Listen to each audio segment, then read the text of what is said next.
So another one on the philosophy side. So, what's your motivation for transition? Why are you looking to leave?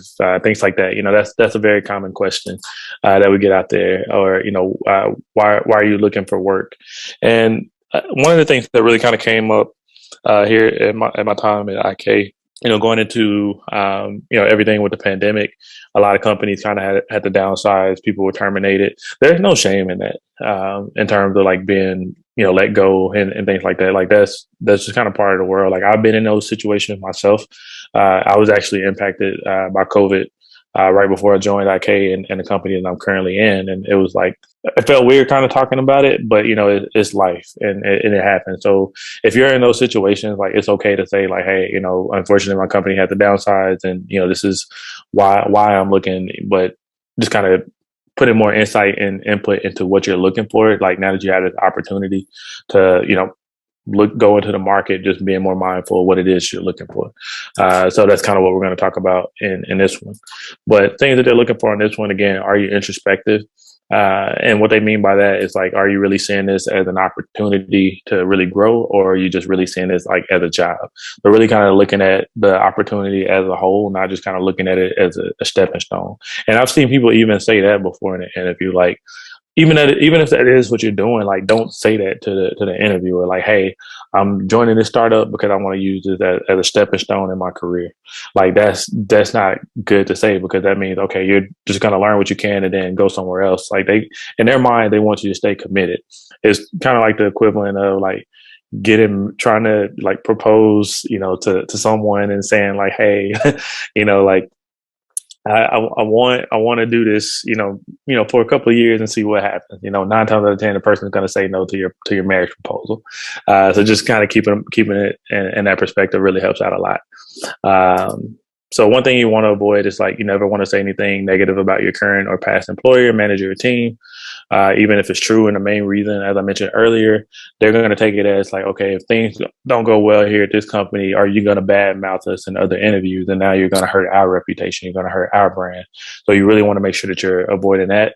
It's also important to keep all your interactions as positive as possible. If you can't keep it positive, lean more on the neutral, but you never want to have like negative vibes. I really can't even think of another word, but like negative vibes in your interview, because like when we think about interviews, a lot of times it's not like we don't always remember the candidates because like we have so many interviews. We might forget names, all that good stuff, but we never forget how the candidate made us feel. So like if I leave every interaction with a candidate positive and I feel good about them in the end, like that I can at least take to my debrief, and that'll kind of help me fight for the person a little bit more. And that kind of goes like, that's kind of universal. Like I've noticed that like all of my debrief sessions, like people really take note of how people made them feel. Another thing that they really look at too, like in terms of red flags, is like, burning bridges. Like as you're talking about why you're leaving your current company, like, are you leaving this company because you have no choice? You burn bridges. Nobody wants you. And if you leave, you can't come back. Is it one of those situations? That's going to be a big red flag. You also want to stay away from things around, not being promoted, not being paid enough, because again, what if the same situation happens in this current company or in a company that you're interviewing with? If you don't get the promotion, or if you don't get, paid $350,000 base in the next year, are you going to be looking? Are we going to have to backfill your position? And nobody wants to be in that position. Like having to backfill a role is like the worst, because there's just so much work that goes into it, and it really costs the company a lot of money, because you spend all the time and resources into one person, and now you have to like replace that person, and it takes time to ramp other new people up. So we really want to try to make sure we like get a feel in for this person and feel like they're going to be here for a while, and not just come and go. So just kind of think about it from that perspective. So in these types of situations, I want to kind of switch it over to you all. Is this more of an opportunity to like sell, or is this going to be more of a remain neutral type situation as you're kind of talking about yourself? What do we think on this one? Are we selling ourselves or staying neutral? What are we doing? Nobody? All right. This one is a little tricky. So in this one, it's really no way to sell yourself. You really want to stay neutral on this. Again, if you can't go positive, keep it in a neutral zone. So as you kind of talked about that transition, again, maybe talk about just some things. Maybe I'm looking for areas to grow in a certain space.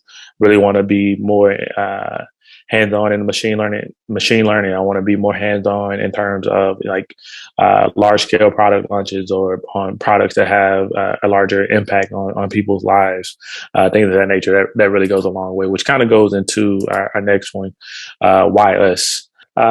So like, the big question that really catches a lot of people off guard is the why us? And I've seen some really bad answers to this. So really what the interviewer is looking for on this one is making sure that you've done like ample research before like doing your first interview. And I would even say like it helps, sorry, it helps, even before you talk to a recruiter or even before you apply to the position. Like I've seen people apply for a role and then I reach out to them and they don't even remember anything. Like they don't even know who they're talking to, what we're talking about, anything. So like that's always going to be a red flag. So like kind of know like important things about the company in terms of like what they're doing, what projects they're leading, what initiatives, what things do they do well, what's the company culture like, things like that really goes a long way. Even if like we're like, especially with companies being remote and things of that nature, just kind of talking about the culture that they're building out, or maybe work-life balance, like all of those things really go a long way. So they just really want to see like, have you done your homework? And you really want to try to find things that they're proud of and really understand that and connect with them. So one of the things, like when I was going through my Facebook interview, one of the things that I mentioned was, I really like how Facebook allowed people to stay connected. And then from there, I was able to tell like my Facebook story. And again, for those who interview at Facebook, be prepared for that. Like, what's your Facebook story? And basically what we mean by that, like, tell us about a time where you're able to like reconnect with a friend, or you found someone, that you thought was lost in your life and you're able to pick things up.